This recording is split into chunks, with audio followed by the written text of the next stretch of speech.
Hello and welcome to another YouTube video, and hello Twitch chat, the live audience. Today is 24th of April, Wednesday. It is nearly midnight in Europe and it's about 3 p.m. in Blizzard land, and they've just announced the patch notes for the PTR, the Asian and European Public Test Realm.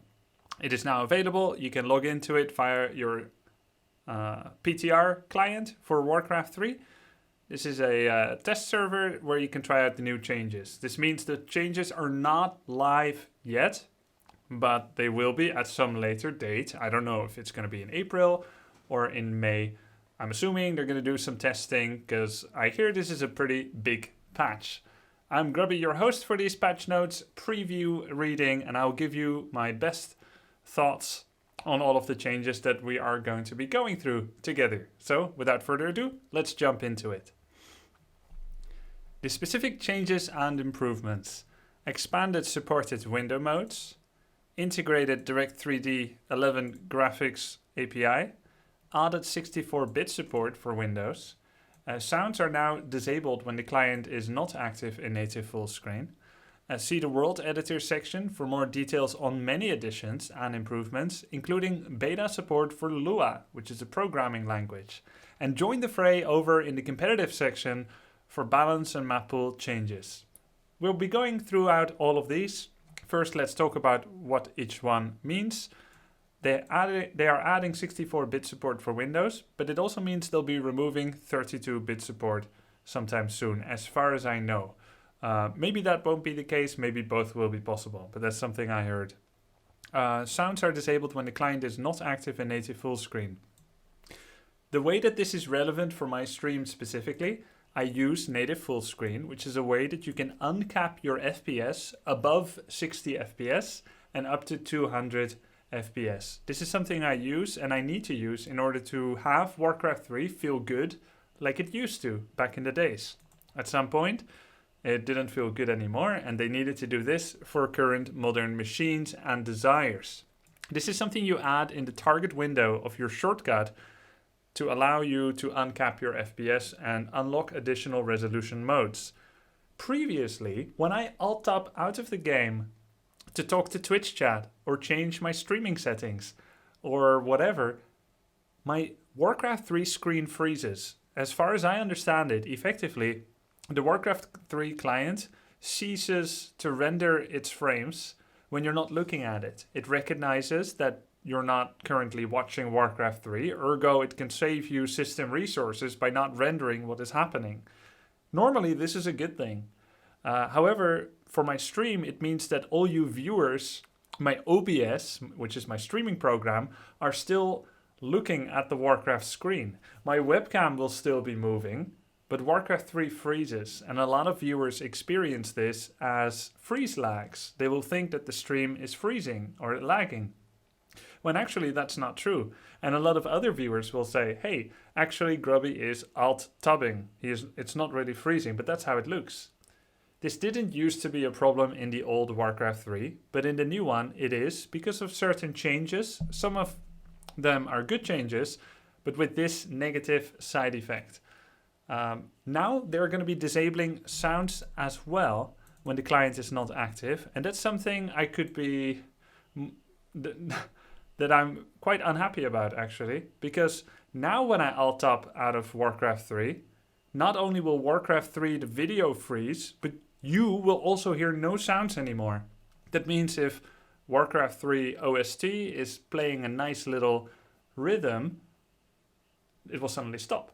So if you're watching my stream as a radio stream, you're doing the julienning, you're cooking, and you're watching my stream, well, suddenly the sound stops. And if I'm not happening to be speaking or pressing my keyboard, you will think actually that the stream has just dropped. So this is something that I could not be more against. So this is a bad change for me. And for you, my viewers. See the World Editor for many additions and improvements, and balance and map pool changes. So we're going to be digging into that. I really hope they can make this an option, just like it is in all current modern games. Play in background, yes or no? Yes, for me. Bug fixes. 256 bones are available. Thank you, Retra. Custom movies play correctly. Thank you, Gustafsson.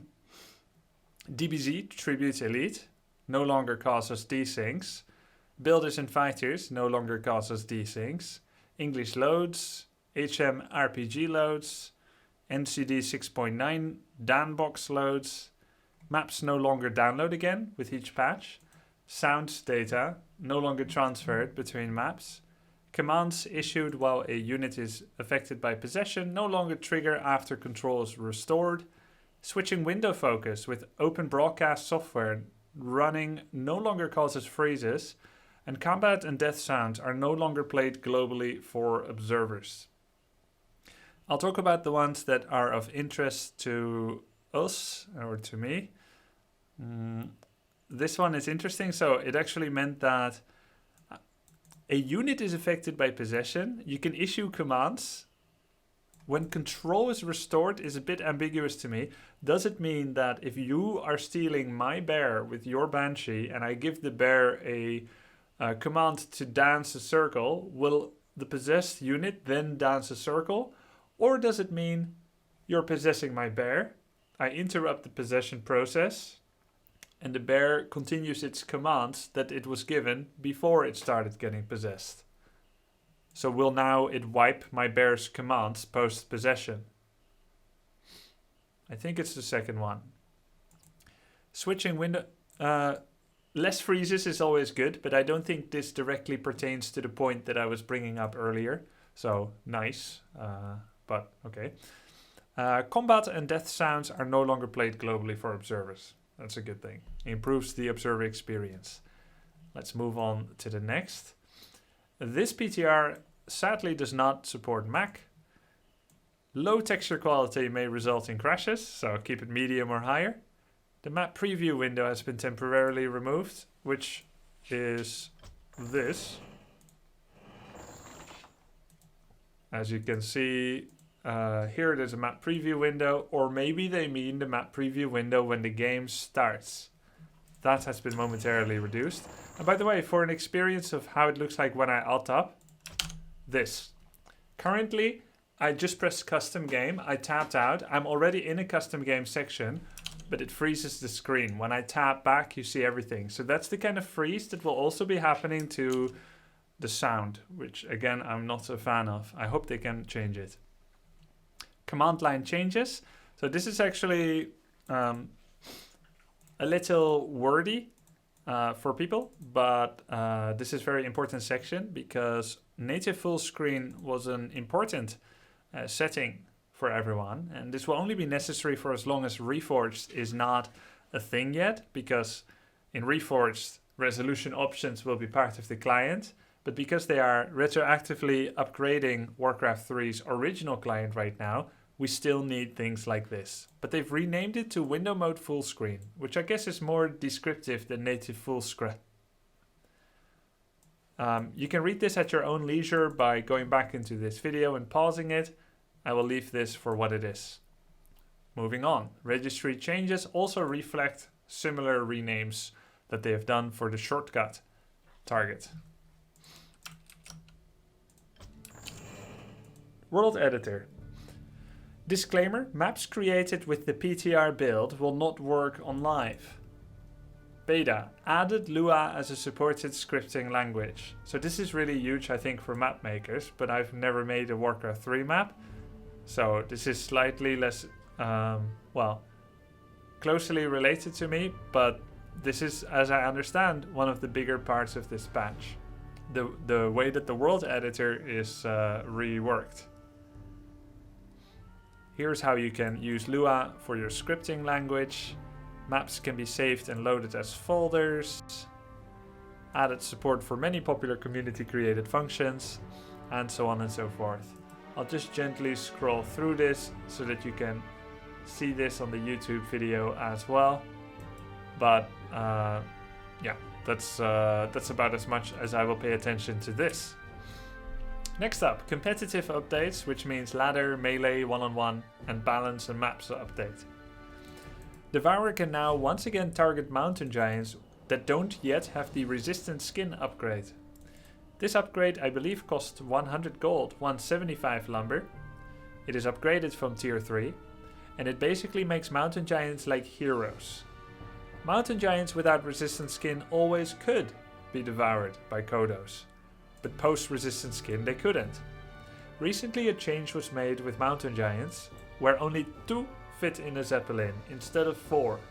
Somehow this mass capacity size change, the doubling of it, also made Kodos unable to hold a mountain giant in their belly, even pre-resistant skin.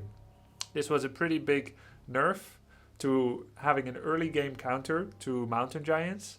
So you could actually eat a mountain giant with a Kodo, speed scroll or TP out, or even zeppelin your Kodo out and have a really big meal, 7 food worth of devouring. It will take a while, but it's really valuable. This is once again possible, so good change. Paladins equipped with an orb item apparently had a slower attack speed when attacking air.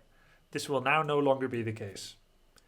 Ultravision upgrade is now applied to mountain giants, suggesting that it wasn't, so although this is a buff, it wasn't very linear or logical for some Night Elf units not to enjoy the benefits of Ultravision, especially since it was not intended to be that way. It's supposed to affect all Night Elf units.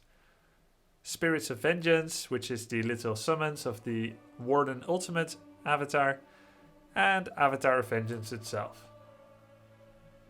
Hero balance changes. Blade Master, Windwalk. The cooldown now occurs when Windwalk breaks. Reduce the cooldown of Windwalk from 5 to 2 seconds across all levels.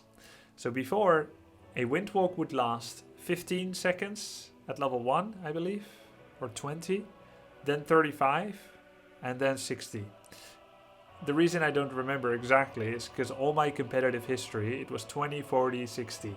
But it was nerfed somewhere in, I don't know, 2011, 2014, I don't know exactly when.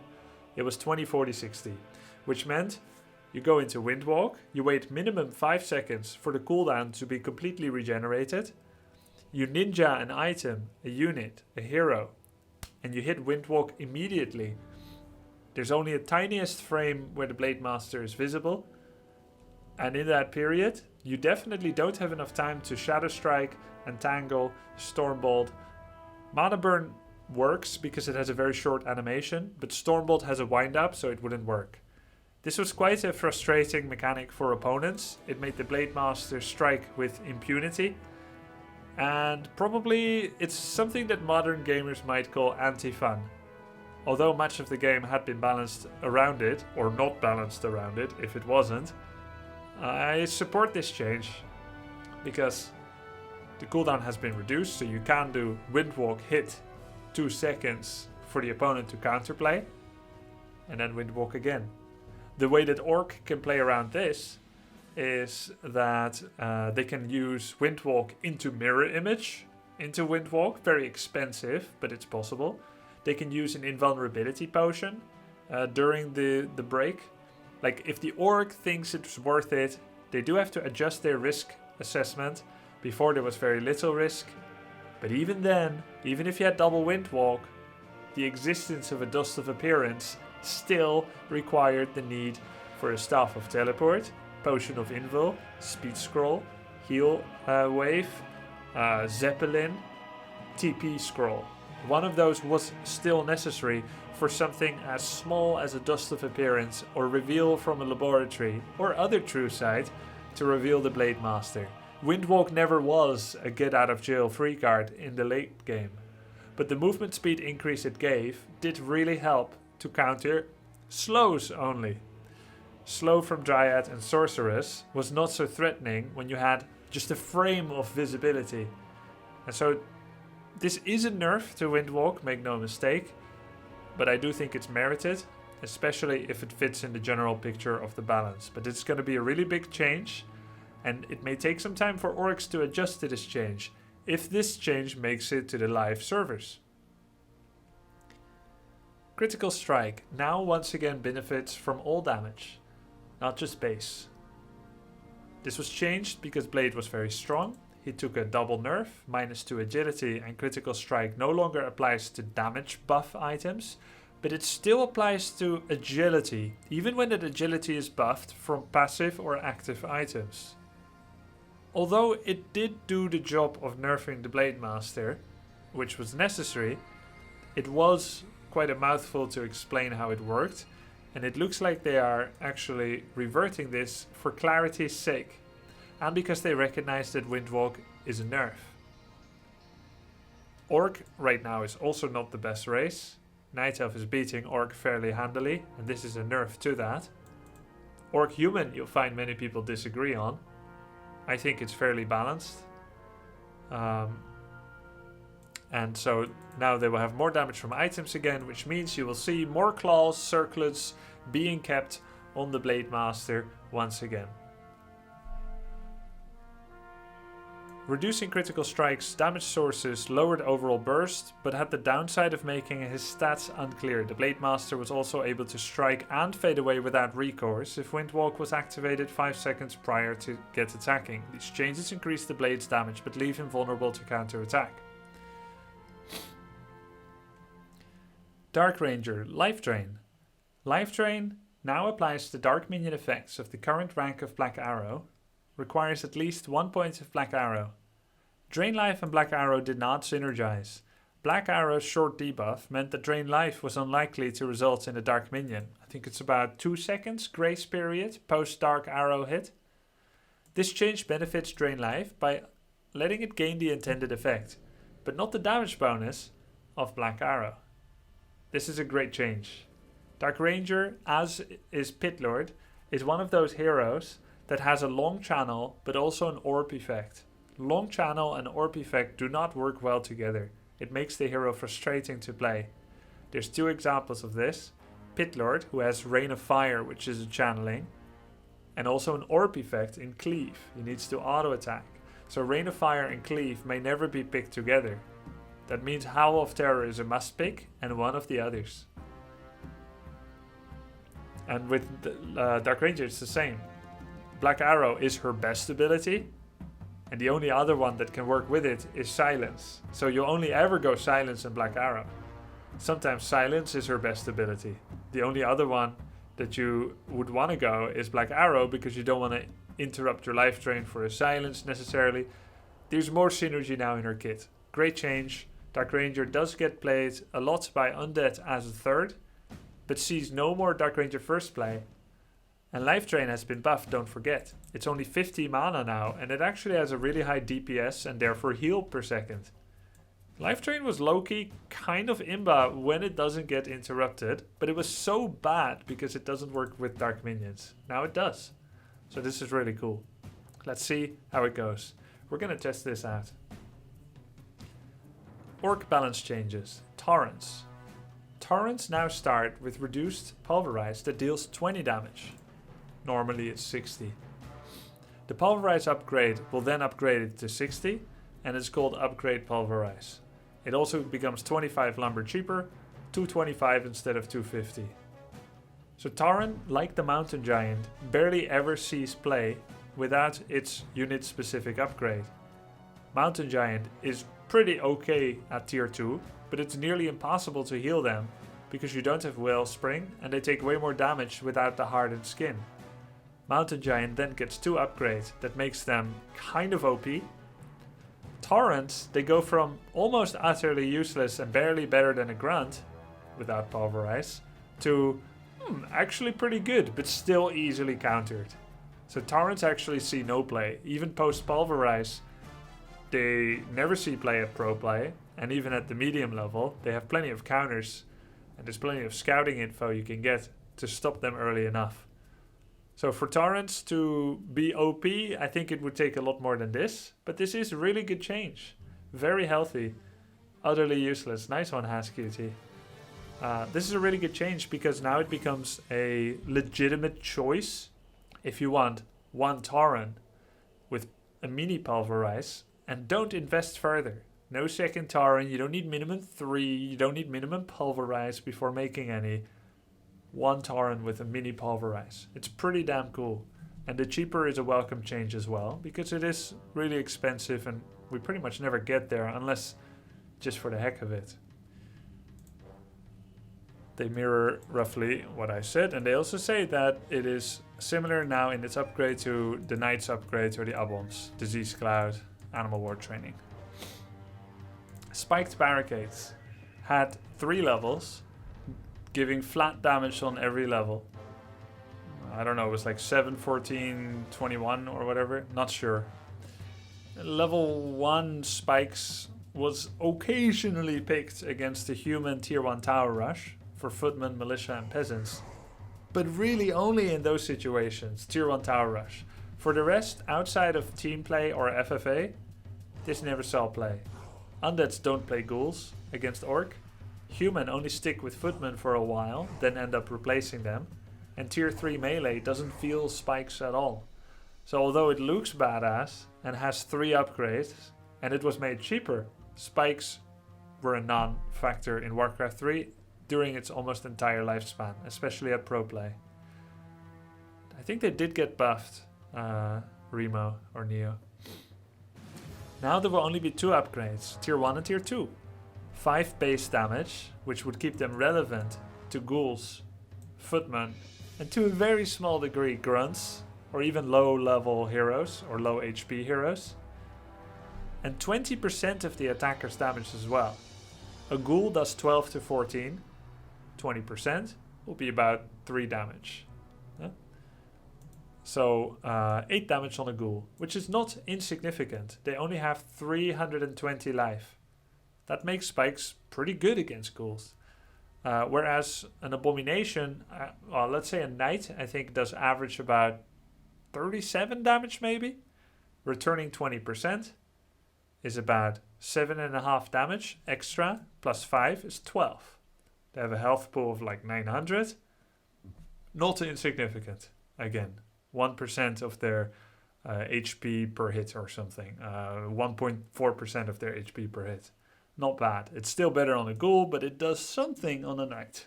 And it's only a tier 1 upgrade. And the tier 2 will actually do 50% of the attacker's damage. So if the opponent really are using mountain giants, bears, knights, torrents, grunts, this will be pretty big in Orc Mirror potentially. Raiders do siege damage, so they will actually hurt themselves really badly. This is a big deal. Can we have a show match for $50? Khalid asked. Sure. A PTR show match against someone who would want to. I'll try to find an opponent after finishing the notes. This is a big deal. This could be really cool. Spike Barricades hasn't seen a lot of play. Giving the upgrade extra percentage based damage increases their effectiveness against late game. It does make the upgrade more complex, so we hope to hear feedback. Cool. Human balance changes. New upgrade, Sundering Blades. Research at the barracks. Cost 140 seconds, not long. Increases the knight's damage against medium armor by 15%. While the knight is quite formidable in single combat with other units, we wanted to improve its role versus medium armor further than the default damage bonus of 150%. This allows knights to be more threatening versus ranged units that they chase down, such as Cryptfiends, and increases their ability to fight against mountain giants. This is actually a pretty well considered upgrade, because it mostly addresses human versus undead, knight flying machine versus Cryptfiend, destroyer, banshee, Cryptfiends being the potentially vulnerable one. You don't have to upgrade it, but you can. Options are strong. Knights get better at defeating Cryptfiends, despite their nuke ability. This is a cool upgrade, and it also addresses another potentially problematic matchup, Human Elf. I think actually Elf beats Orc the hardest, then beats Undead, and beats Human by a small margin, but not as bad as the other two. With this, Knights countering Mountain Giants harder, the balance may actually shift in the human's favor.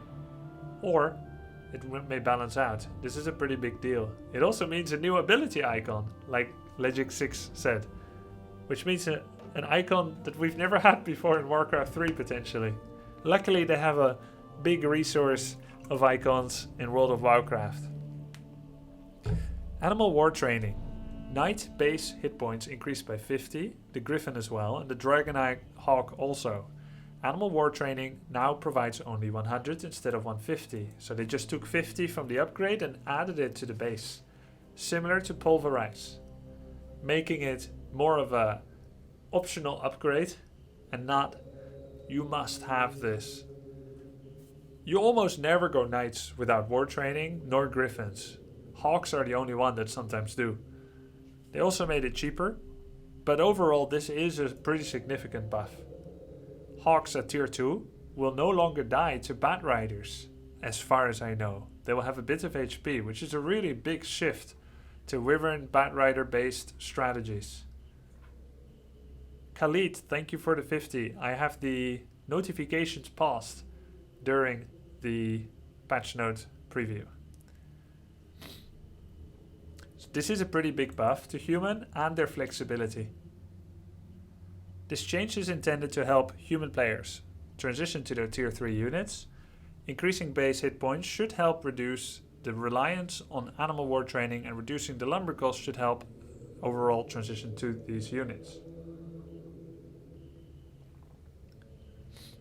Human is not the strongest race right now, so this is a pretty big overall buff to tier 3 human. Human spends a lot of time on tier 2 right now. With this, I do expect to see more Mountain King and Blood Mage based tier 3 strategies, or even with Archmage. And overall this seems like pretty cool changes. Was tier 3 the problem with human though? Well, let's say that they can reach tier 3 with when facing Night Elf if they survive long enough, going from Rifle Caster to tier 3, and they will add Inner Fire, Mortar, Frag Shell. Usually not Knights, but maybe now they would want to. Human can go tier 3 against Orc, though it may not be the best way to play it. And Human has pretty much given up on any fixed style against Undead. They do either tier 1 Expo, tier 2 Riflecaster Expo, or they go tier 3 with some manner of strategy against Undead. Specifically against Undead, tier 3 may be more alluring than before. It makes it a little bit more worth it to go tier 3. So I'm trying not to judge too quickly here to see what effect this could have. And I'm very excited to try these out. Orb of Fire. Bonus damage reduced from 10 to 5. So this is reverted from a recent buff. No longer gives area of effect damage, which was always pretty trash anyway, let's face it. It was small range, and if you make it any bigger, it'll be OP like Pitlord. Except not really, because Pitlord does his base damage in Cleave, whereas Orb of Fire was just 10 damage in Cleave. Unbuffable with multiple orbs. But there will be a new effect. On hit applies a debuff that basically decreases the effectiveness of healing and hit point regen by 50%. So this is straight up out of MOBAs, and I'm actually not sure how I feel about this. MOBAs have this kind of de-amplified healing. World of Warcraft has this kind of thing. The implications are actually enormous. It lasts 3 seconds.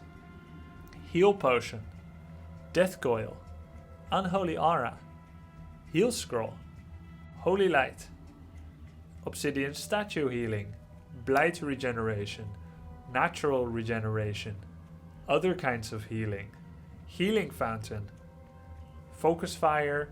You can of course split attacks a bit, but mostly it's gonna affect 1 or 2 units. And I also worry about Clarity. Not the Potion of Clarity, that's mana, not healing. Visual Clarity. Of course, it may take some time for everyone to get used to Orb of Fire, but this is an enormous buff for human.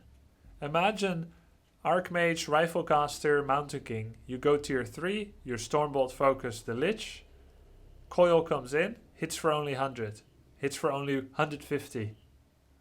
You Bolt Storm Clap Lich, it's dead. Dead. So, I think this is going to be really strong and really offer an additional chest at the bottom of the rainbow for going for tier 3. I think Orb of Fire is going to be an auto include every single time. Blade Master Healing Wave Heal Potion. Focusing the blade, removing Spirit Link with Spell Steal from the Breaker. It is a debuff, but generally when I look at WoW and MOBAs, I don't think these kind of debuffs can be dispelled. Plus it is reapplied with every auto attack. And Night Elf, they will care the least about this because Night Elf has the least in combat healing. They will use Staff of Preservation on something. And then they need to make sure that when they Staff of Preservation a hero, they don't heal it from the healing fountain instantly, or they will waste half of the healing, half of the Moonwell's mana. So they need to wait minimum 3 seconds, which is annoying for their actions, because the way I usually do it, I staff a bear, click it before staff activates, because there's always a small delay, click its portrait to center on the bear, heal it. I don't want to wait 3 seconds. Then I look back at the fight, everything's dead.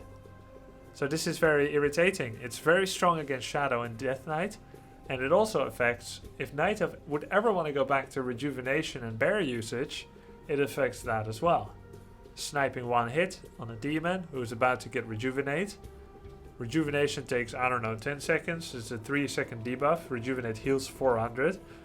So that's 40 per second. So it will steal 60 damage. 60 healing from Rejuvenation away. So Orb of Fire dealing 60 damage for one hit on a Rejuvenate target, that's not such a big deal if the demon stays out of range after that one hit. But if they keep getting hit, that's 200 damage bonus from Orb of Fire in terms of how much healing it steals from Rejuvenate. I think this will prove to be very strong. I don't know if this makes it a top 2 orb, a top 3 orb, or even the best orb, but we will see. It doesn't have CC, but Mountain King may provide that.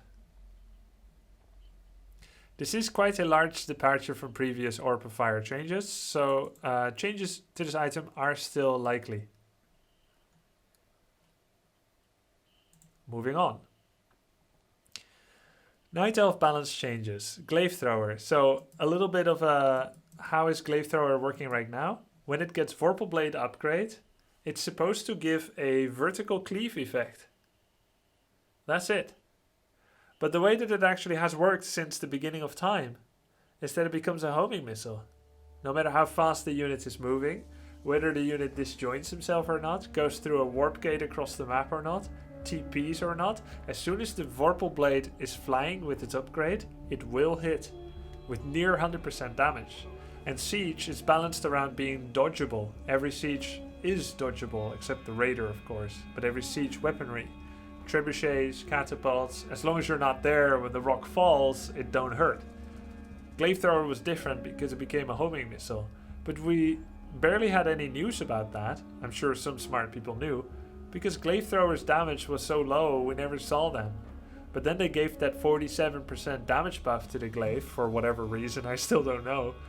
And suddenly people were like, damn, their damage is legit. And you get that upgrade, you've got 12 Glaives against 12 Bears and you win, because you can't dodge the shots. So that was bad. Then they said that they're gonna make it that way. Feedback was given, and now this happens. Instead increases projectile speed from 1400 to 2400. No longer guaranteed to hit its primary target. No longer changes to do damage in a line. Instead, Glaive Throwers will keep their upgrade circular area of effect damage. So it just makes them faster to hit. So they're more likely to hit, but no longer impossible to miss. I think that's a good change. It's difficult for me to judge without playing how fast this exactly is. Development comment: we look into solving the issue of the Glaive Thrower with Vorpal Blade upgrades always doing full to their target by making its projectile homing. Yeah. So there you go.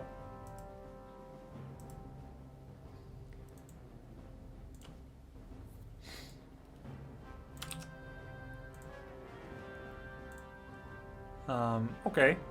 Hippogriff Rider base hit point increased from 780 to 785. Huh. 5 HP bonus. Seems okay. Especially considering that this just brings it in line of Archer plus Hippogriff. Archer plus Hippogriff HP. This is a buff, and this unit is reigning supreme in the Night of Undead matchup, so that's not something Undeads like to see. But we haven't got to Undead changes yet. This is mostly just for logic. Undead, Gargoyle. Movement speed increase from 350 to 400, which matches the Flying Machine and Hippogriff. It allows them to better choose when and where they want to fight. Little aside here, outside of WFZ and Mad Frog, no one is playing Gargoyles. Yeah, I play it as well. WFC is less competitive now than 120 and Happy. And Mad Frog, like me, is a streamer, not currently a pro player, though we were. Any Gargoyle buffs are fairly welcome, I suppose. But I think this is the wrong buff. Unholy Aura already exists. And Gargoyles will be faster than all the other air with DK. It's only when you choose to purely worker harass, or you lose your DK, or you run them away while DK is not present, or somehow, someway you're playing Gargoyles with Dreadlord Lich Cryptlord, which pretty much never happens, but maybe now it's okay. They are already faster. Now they're even faster. So I don't think let's say if Night of Undead completely becomes about Gargs again. Whisper Ras, Whisper Ras, Whisper Ras, Whisper Ras, Expo, Spirit Tower, Whisper Ras, Whisper Ras. Okay, I finally fight with 80 food Frostworm Garg. I don't think that's necessarily the most fun to play or watch. Well, I think it is, but I think for most people it isn't. Any push in that direction is not as exciting as micro and fight-based gameplay. It's more boring to cast it. It's very boring for the Night Elf, but it's quite fun for the Undead in a detached, I'm playing my own kind of game way. I don't see this doing anything except making like Garg harass styles even better. Even though they don't see much play now, that doesn't mean that they won't be able to. This is a bad change, in my opinion. This one is a good change. Another change that they could have done is reducing their production time, which is actually fairly long, though it could have negative side effects. But at the moment I'm looking at, alright, how does Undead use Gargs to defeat Wyverns, Wind Riders, or to defeat that Fairy Dragon Hippogriff Rider strategy that Night Elf is doing against them right now? Production time and cost would help. Movement speed is immaterial in that matchup. And so I think this is a bad change. This is good, and they could have used something else. Moving on. Necromancer, new spell order. Cripple, Raise Dead, Unholy Frenzy. So before it was Raise Dead, Frenzy, Cripple. So my first reaction to that is, I'm sad about this, that Frenzy will no longer be unlockable at tier 2. There is no race more tied to their tier 3 tech than Undead.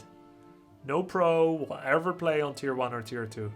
It's always tier 3 right away, then start to play. And although I'm no pro, I play pretty okay. And I like to play Undead. And I like to play Undead at tier 2.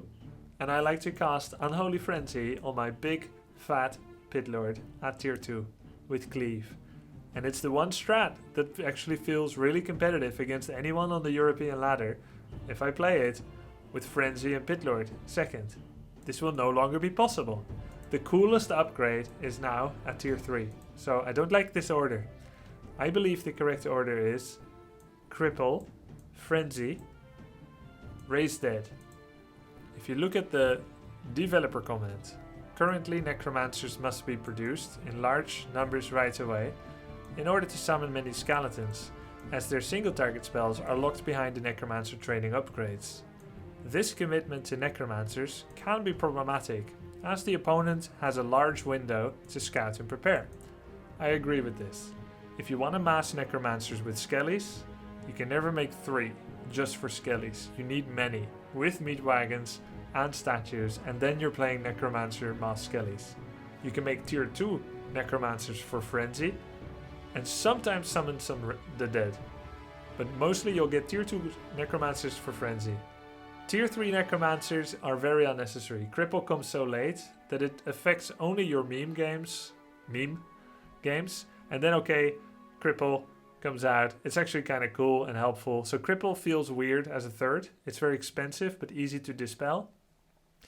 Raise Dead should be last, I think. But anyway, we do want to address this by rearranging or revamping the skills so that producing a few early on can provide value right away, while massing them later still lets players summon a large skeleton army. So I even feel like this is at odds with what they're saying. With what they're saying is at odds with what they're doing. They're giving them utility early on, while allowing you to mass them for skeletons later on. Later on is tier 3, Raise Dead can be later on. Instead, Raise Dead is at tier 2, and now Frenzy is later on. But maybe there is a reason, because Frenzy has been reworked. The new version of Frenzy is intended to combo with the Raise Dead. By sacrificing a few of your skeletons, a couple of necromancers can power up a whole army. It can be used also to sacrifice low hit point units to deny experience for the opponent. This is a very large change, so it's likely adjustments will be required. So Cripple is actually gonna be 85 instead of 175. It's also going to reduce the movement speed, the attack speed, and the attack damage. I don't have on speed dial right now the current effects of Cripple. I thought it was 75 all, but I'm probably wrong on that. Here you can compare it anyway. Unholy Frenzy is going to be inside Holy Frenzy. Will cost 125 instead of 75. Same casting range, and it's going to be AoE. And the buff is the same, so 70% attack speed. And all you gotta do is sacrifice a friendly target undead unit. This seems stupidly broken to me. You sacrifice one skeleton from Rod of Necromancy, or from Raise the Dead, and in an AoE of 250, which is more than a catapult splash, everything gets Unholy Frenzy. So if you actually sacrifice one of your skeletal mages in a lineup of 7, maybe 6 of them or 5 of them get Unholy Frenzy. For the price of 125, you just casted 5 Unholy Frenzies, which normally would cost 325. That seems really, really OP to me. You could say, well, necromancers are trash anyway, they never get played. Maybe now they won't be. You get one necromancer out without upgrades. You can immediately cripple, hugely slow a blade master, a demon hunter, and get an easy surround with DK and ghouls. Cripple here is really, like, this is a huge slow. Of course, this is more than double the price of Sorceress slow, but it's also nearly double the slow of Sorceress slow, which is 40%, 40 mana, I believe. It's a 75% slow with a huge attack debuff. Easy counters. Yeah, you can get Cripple and Curse. From one Temple of the Damned, tier 2, 2 casters, Cripple and Curse the Blade, Cripple and Curse Pit Lord, Cripple and Curse a Demon Hunter. It won't be good on Night Elf. So it does affect, I guess, a matchup where Undead has a harder time, Undead versus Orc. But I think in this form, Necromancer is pretty damn OP. But we'll see. We're gonna test it and we're gonna have fun with it. Ghoul Frenzy. More attack speed bonus. Note that this, by the way, does not affect the speed of their mining. Yeah, the old Cripple was 75, 50, 50. So the new one is 75, 10, 35. So it won't be as strong as the old one, but it's half price, less than half price. Right? Yeah, less than half price. Ghoul Frenzy. Now, people generally use Ghoul Frenzy in 3 situations. At Pro Play and therefore at Ladder. And Ladder always has more situations because not everyone plays the best thing. Ghoul Frenzy for a while in Night Elf versus Undead, especially when Night Elf goes Demon Hunter, Bears and Alchemist. Momentary Ghoul Frenzy and then switch away, go to Destroyer, Cryptfiend, Abom. Against human Dreadlord Mass Ghouls, 2-3 crypts, popular on Ladder, not played in China because people can counter Dreadlord Expo easier there. Apparently, people like Infi, they just straight up go to the Undead main base, when the Dreadlord is trying to take an expansion. Harass Acolytes. Dreadlord is too slow to do anything about it. So Dreadlord right now is not a competitive strategy, and anyone that loses to it should probably feel bad if they're pro. But at ladder is a very effective strategy. So we do see Ghoul Frenzy there, and this is going to make ghouls stronger. We haven't seen Ghoul mid to late game play against Orc, but occasionally Happy goes for ghouls. If he loses too many Crypt Fiends, like if he loses his first 2 to 3 Crypt Fiends to Farseer Hex, Blade Hex or whatever, he will switch to Ghoul Frenzy. Especially when Orc is playing Mass Raider and Headhunters. This is going to make them a little better. I don't think this is a bad change. It might be welcome, because we don't see a lot of Ghoul Frenzy, let's face it. We don't see a lot of ghouls, and even if you make them, they will die so early. No matter how fast they attack, they will still die easily to hero spells. So if this brings back the ghoul meta, I think casters and players are going to be happy, because it will create more options for Undead. They didn't buff their weakness, which is their low health pool. They buffed their strength, which is like cracklings, like StarCraft 1 Zerglings. I think it's cool, and I think it's a good change. New item, Ritual Dagger. Bought from the Tomb of Relics. 125 gold 2 charges. 20-second cooldown between charges. You can buy one at a time. Takes 90 seconds until it's back. 400 cast range, which is slightly less than Unholy Frenzy. 300 ability effect radius, which is bigger than inside Holy Frenzy.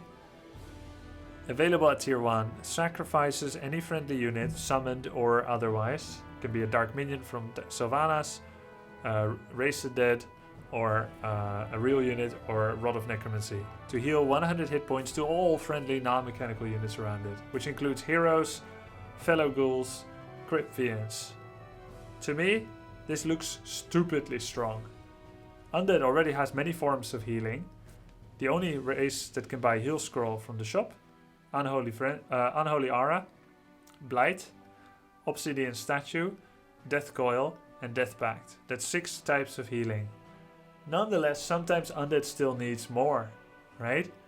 But maybe that's their weakness. If the other 6 forms of healing doesn't work, then maybe they deserve to die. This is an instant effect. AoE, heal, to sustain their push against human for longer, to supercharge Ghoul, Mass Ghoul. 100 health is 29% of a Ghoul's max health. You can put one on every hero you have, with 20 seconds cooldown. For just 250 gold, you've got 400 health of healing every 10 seconds. 100, 10 seconds later, 100, 10 seconds later, 100, 10 seconds later, 100. This seems hugely overpowered, and I can't wait to abuse it on the PTR to prove it to you. With this item, the Undead race will have access to an early game healing effect outside of the Death Knight. By using it in conjunction with Rod of Necromancy or Cryptlord, Undead players should have more options as to how they want to creep and fight early game. Keep in mind this also denies XP on a ghoul that's nearly dead.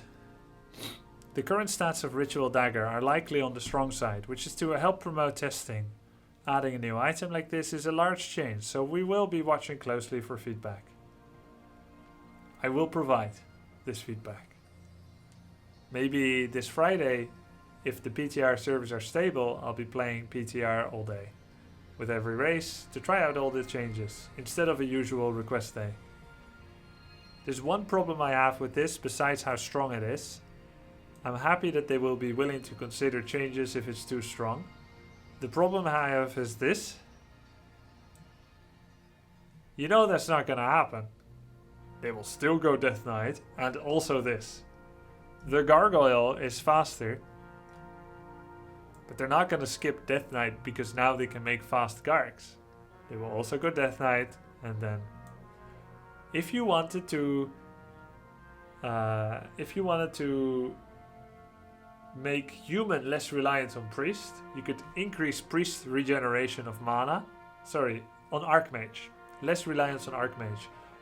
Reduce brilliance, increase mana regen for Priest. Now you can make Priest with Mountain King strats.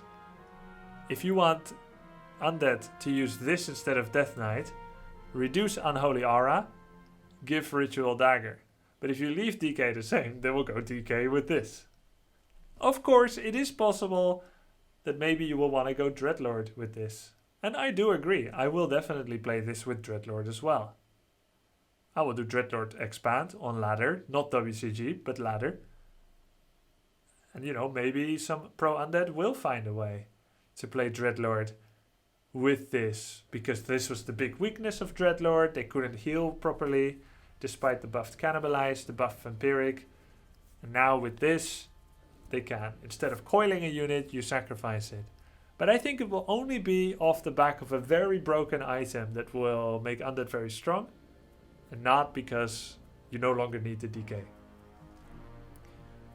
Boots of Speed. Removed from the default creep camp drop table. Okay, I like that change a lot. Summon mercenary camp creeps with militia or Ancients of War. They find boots and they run you down. It's pretty random.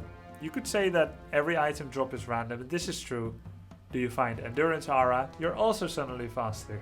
But it can come so early, and while it is very fun to be that player that has it, and I actually think I haven't even lost that many pro games because the opponent got boots from a drop like that.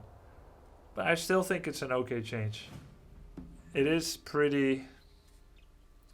It's like, when you find it mid to late game, it's almost always bad, near useless. But when you find it early, it's almost always overpowered. You can't really say the same about Periapt of Vitality or Pendant of Energy, which have more varying values over the game. Maybe Energy is a bad example, it's always good, but Vitality can be good or bad, early or late. I think that's an okay change. Starts with 2 stock. I think this is something they played around with in earlier patches, attempted. The primary goal was to prevent network connectivity wars. I really like that. Just because I have better ping than you, I get the boots when we fight, click for it every time. Now there will be 2. That means if I fight click, I will buy 2 if I have 500 gold. So we need to kick the habit of spam clicking boots. 1 click. Now, if I want to network connectivity war, I can still do it. I can go to the shop. We're both spamming the button, but I made sure I have 500 gold. I buy both. Sell one instantly or later, and it cost me a little bit of extra gold, but now you still don't have it. Unless you make a boots separately available for each player. This part is my stock and this part is your stock. It would solve the issue where I accidentally overbuy because I'm spamming. Although this is a habit we can unlearn, no problem. But it could also prevent denial. However, maybe like this is the best. Because if you spend 125 extra gold buying 250, selling 125, maybe it's worth denying an opponent a boots if it could give you a hero kill. I think it won't be worth it, will not be worth it, but maybe it will be. And it will be a choice whether you spam click, you want them both, or you just want one. Now both players can go there and get one, and it will no longer be ping dependent. Good change, I would say. Most people are unhappy with Ring of Protection. It is weaker if you find a ring compared to Circlet. I think everyone used to underestimate rings though, and they have been better recently. Nonetheless, what rings still don't do is creep faster damage. You only take less damage while creeping, which is not relevant, especially if you have summons or healing. You want to creep fast, so you creep more than an opponent. Rings never do that. Circlet does, gloves does, claws do. They were mostly weaker, yes. This is going to be a big buff. Every level goes up 1 and that biggest level is gone. I think that's fair. But there's gonna be a lot of armor. I mean, armor is better than you think already in fights against an opponent. I just had a Demon Hunter with 4 rings that I bought from the marketplace. In the Night of Mirror, it was pretty good.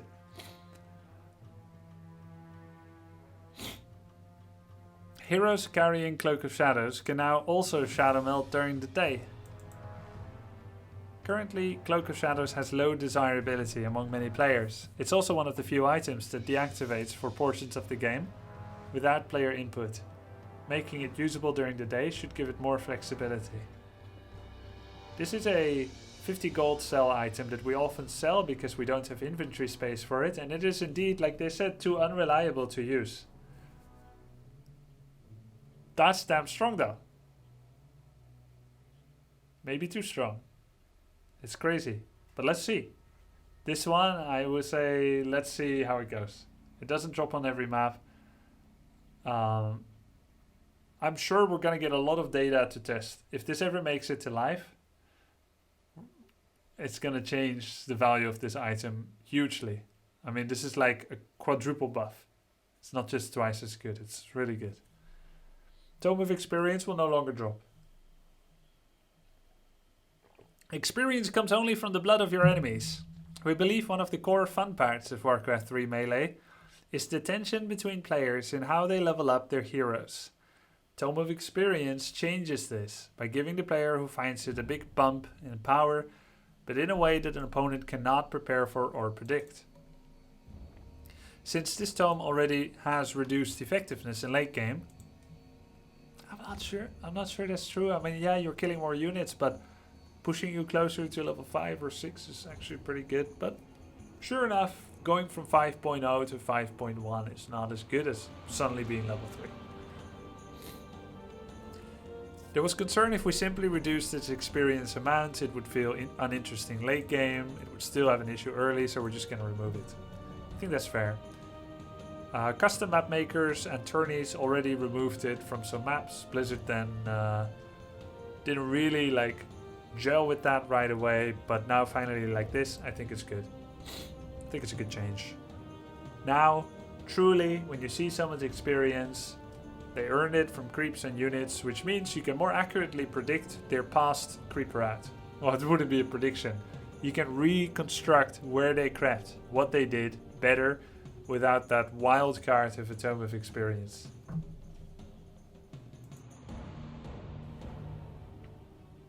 Yeah, Tyrannus Stand had 6 Tomes of Experience spots. It was ridiculous. Yeah, it was. Like sometimes you just find 3 Tomes of Experience, and glad it's gone too. War Drums will no longer have Command Aura. It's gonna be War Drums Aura.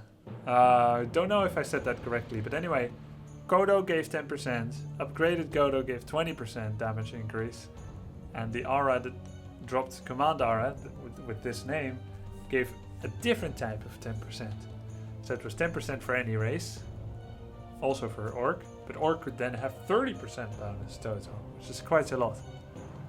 And it's never a double up for Orc, whereas if a human finds Brilliance, it's a double up. If Orc finds Endurance, it's a double up. But if Orc finds War Drums, it is extra. It's not a duplicate. So this is also probably a good change. Although I will miss the days where I had 30% damage on everything. Lion Horn of Stormwind is now 2 armor instead of 1. This was an item. It was better than most people thought, but it was usually the worst aura you could find. This is in line with Paladin level 1. This is in line with Dreadlord level 1. I think this is actually not a good change. Scourge Bone Chimes is pretty crazy on the human with fast expo, militia, peasants and footmen. And it's pretty damn good on Orc with grunts and raiders. Bone Chimes is already a very happy find for Orc, now even more so. Dreadlord's Aura 20, 30, 50, I think it is, 20, 35, 50, is actually pretty OP for Undead as well. Heroes, Infernal, Doom, Ghouls and Abominations benefit from it. It's just that Dreadlord in general doesn't really fit Undead as well because they like to be ranged. But the aura itself now, because the Dreadlord got buffed, now Finders of the Bone Chimes got buffed indirectly because Dreadlord isn't good enough or not as good as the DK. So it's kind of like a weird knock-on side effect equalization process that wasn't necessary. Yeah, Bone Chimes on Demon Hunter and Bears should not be forgotten either. I don't think this is a good change. I understand its clarity component, but I'd sooner say just make Dreadlord's Vampiric 15% then, if you want to make it clarity.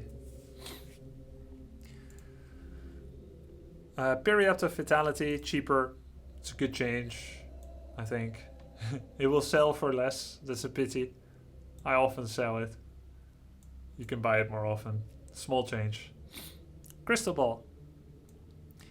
It will drop on lower creeps. I don't know exactly where that means. Is that the Claws of Attack +9 camp that it can drop from now?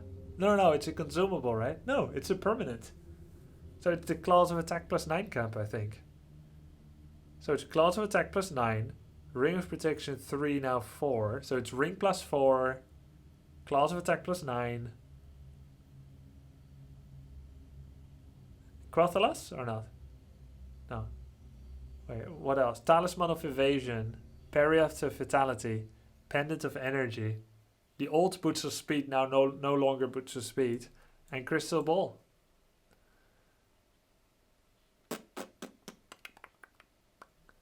And cheaper.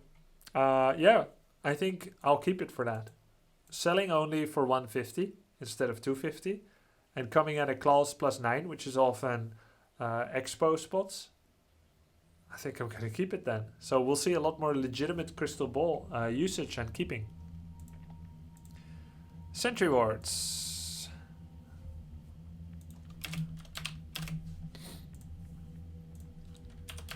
Sentry Wards. Okay.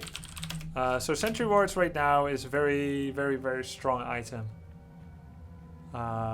Witch Doctor takes 10 minutes. Old Sentry Ward item was also 10 minutes. Was then nerfed to 5 because it was too good. And the downside of the Sentry Ward from Witch Doctor is that you need to make a Witch Doctor. At pro play, more than one Doctor was incredibly rare. One Doctor, I think I as a pro player played one Doctor more than anyone else. Because Torrent Walkers were still from the Lodge. So I often made one Doctor and I won many Orc Mirrors that way. And Sentry Ward is very good when you have one Witch Doctor. But this is about the item. It was too strong on an item that can drop from the first camp you creep. 10 minutes, 5 minutes, now 3 minutes. Good. They took it from feedback. They listened to it, which is exactly the dynamic that I would like to see with Blizzard. High level feedback, which is true, and then acting on it. Good. Very good. Map changes. Perma Veto map, Plunder Isle gone. Perma Veto map, Tirisful Glades gone. Good changes. Nomad Isles added. I don't know it, but I know it's been played in leagues, which means it's popular with community and tournament organizers, so that's going to be a thumbs up. Ancient Isles is an old villain. Very good for Undead versus Human. Good for Night Elf versus Orc. Night Elf Human, I don't know enough about it anymore. Orc Human was actually good for Human Cheese. But in a normal game, Orc had more chance, but still pretty good for Human because it's a very congested map. So good for Human versus Orc, but Human cannot expand, so it takes some versatility away. It was for Night of Undead, I'm not sure actually, sorry. Orc Undead, I remember Undeads liked it, but I couldn't lose to Undeads in that time. So I didn't care about that. So I don't have enough info there either. And obviously every mirror is whatever. Even though the map isn't perfect, and it actually creates a lot of stalemates, because I creep my side, you creep your side, and there's this big terrain blocking bridge in middle, which means it's not worth it for me to travel from bottom left to the top right, or vice versa. So oftentimes we just both do one corner, and there's very little expansion play because it's too near the opponent. So I think this is actually one of the worst maps, but because it is an old familiar one, I don't mind playing it again. It's still better than one of these.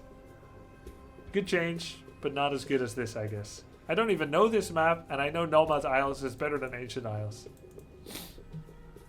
I don't play much team play, though I think it's funny, but I have no opinion on this because I do not remember what these maps are. They did make some changes. Oh, interesting. I'm excited to see. Maybe they made it better. Nomad Isles. Oh no! It's a 3-player map. Okay. Well, I think I know which one it is now. The triangle. Has some pretty badass creeps if I remember. The problem with Nomad Isles, it has the same abbreviation as Northern Isles. NI. Nerubian Passage. 8 players from Hive Workshop. Cool. Good site. Northern Isles changes. Natural expansion creep changed from 2 mud, 2 ogre and a rock golem to ice troll priest, Tuskar trapper and ogre magi.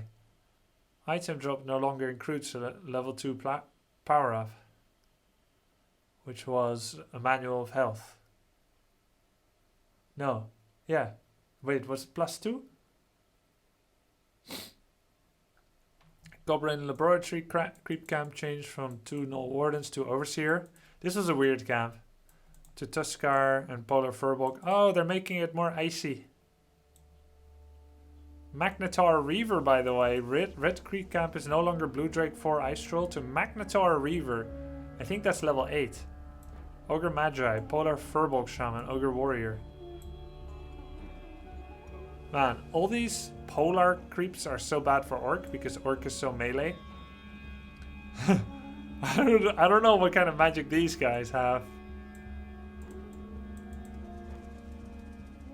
We'll see, we'll see. Reserve judgment. No more air creep. We'll reserve judgment. This is gonna make it harder for every race to creep the camp. Except Night Elf, of course, because they have Ancient of War. It's gonna make it a lot harder for Orc, Human and Undead to creep this, because we abuse the AI and the slow and the rock golem never shoot.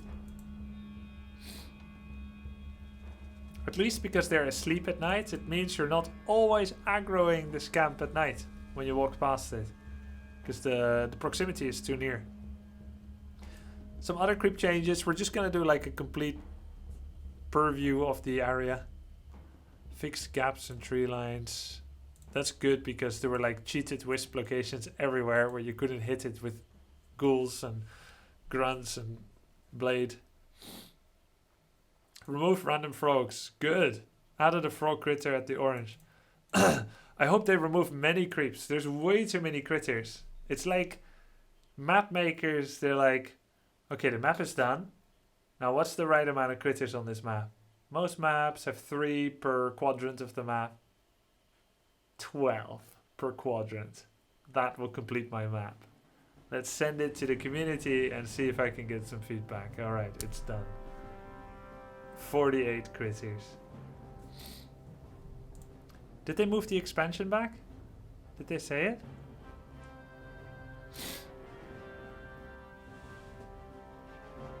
Shifted northeast starting location so it's optimal distance from the mine. Small visual terrain changes.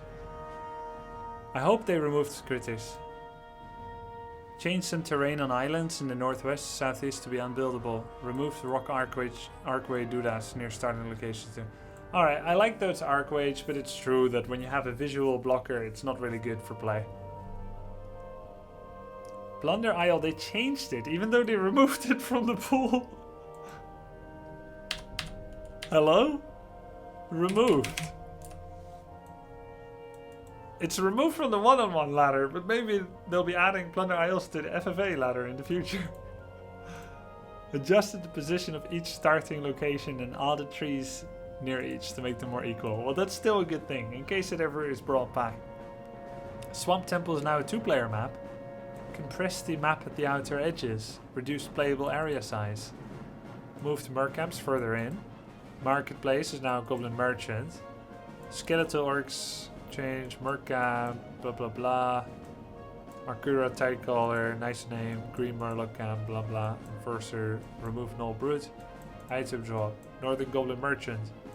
Tree. Okay, lots of changes. Turn a stand. Removed column doodads in center. Okay, good change. I don't know this map. Predator! Centaur Grove, Death Rose. These are all not one-on-one maps. Not one-on-one, one-on-one. That's it. A little bit concerned for Night Elf versus Orc. Critical Strike was buffed. Kodos can now eat tier 2 giants again. Torrents, maybe against Night Elf, maybe not. You won't get there. Spikes buffed. Are we going to beat Mass Huntress Keeper with spikes? I don't think so. Maybe Mountain Giants can hit themselves hard enough in the face with their wooden clubs on spikes level 2. And right before my Great Hole explodes, Mountain Giants all fall over, get sick and die. Maybe. But for the most part, if we're looking at the current meta of Orc Night Elf, Windwalk is nerfed, Critical is buffed. Now, you'll find it when you're trying to cancel a 20-foot Tree of Life. Critical Strike does nothing, it only procs on units. Windwalk does do something, though you're not really darting in and out of Windwalk too much. Kind of unchanged, that interaction. Elf is beating Orc right now at Pro Play. Though recently some Orcs did win some matches. It's hard to say. Lin is struggling, Focus won some games against people that he's better than. Hug had a really good spree, but in the small cup, so it's hard to say. But I think Elf is beating Orc fairly handily. Night Elf, we also need to talk about what didn't change. Alchemist, by far and away the best tavern hero in the game. Totally all-rounder package. Has gap closer, chase, retreat, best heal in the game, AoE heal, cheap, spammable, no cooldown. Acid Bomb, cheap, spammable, short cooldown, splash damage, armor debuff, natural anti-air, high strength, therefore unnukable. One of the best ults in the game, gives a lot of gold. Chemical Rage costs next to nothing. Alchemist, better than every other tavern hero. I mean, you're just gonna sit and cry in a corner when you compare Firelord, Ragnaros the Firelord with a freaking Ogre and Goblin Alchemist. Firelord is totally useless after level 1. Alchemist is amazing at every single level and is a mainstay in 2 races, human and elf. So, no Alchemist nerf, a little bit disappointed there. No Keeper, Mass Huntress nerf of some kind, or Mountain Giant nerf of some kind, which is fairly disappointing as well. Yeah, Orc won't use Torrents and Spikes to beat Elf, so the Orc Night Elf matchup is barely unchanged. It's almost unchanged, which is disappointing. Undead, hugely buffed. I think they're going to be pretty broken. But mainly, if they revert some of the changes or do something different, it could be pretty cool. I am excited to try it out. Human, pretty big buffs, especially to tier 3.